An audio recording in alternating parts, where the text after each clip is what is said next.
नमस्कार, मी पंजाब डक.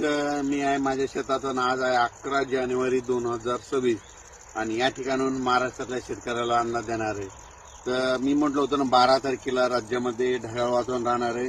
तर तुम्हाला सांगू इच्छितो 12 तारखेला उद्याच्याला मात्र महाराष्ट्रामध्ये ठिकठिकाणी आभाळ येणार आहे. दुपारनंतर काही काही ठिकाणी सूर्यदर्शन देखील होणार नाही, म्हणून हा अंदाज लक्षात घ्यायचा. मग सांगायचं झालं तर मग पाऊस कुठं पडणार आहे तर तुम्हाला सांगू इच्छितो की सातारा, पश्चिम महाराष्ट्र आणि मराठवाड्याकडे तुरळक ठिकाणी काही भागामध्ये पाऊस पडणार आहे. सर्वदूर काही पडणार नाही, म्हणून हा अंदाज सर्व शेतकऱ्यांनी लक्षात घ्यायचा. पण राज्यातल्या सर्व शेतकऱ्याला सांगू इच्छितो की राज्यामध्ये सांगायचं झालं तर हा पाऊस म्हणजे लातूर जिल्हा झालं, बीड जिल्हा झालं, त्याच्यानंतर परभणी जिल्हा, हिंगोली जिल्हा, नांदेड जिल्हा, त्याच्यानंतर धाराशिव जिल्हा, सातारा, सांगली, सोलापूर, कोल्हापूर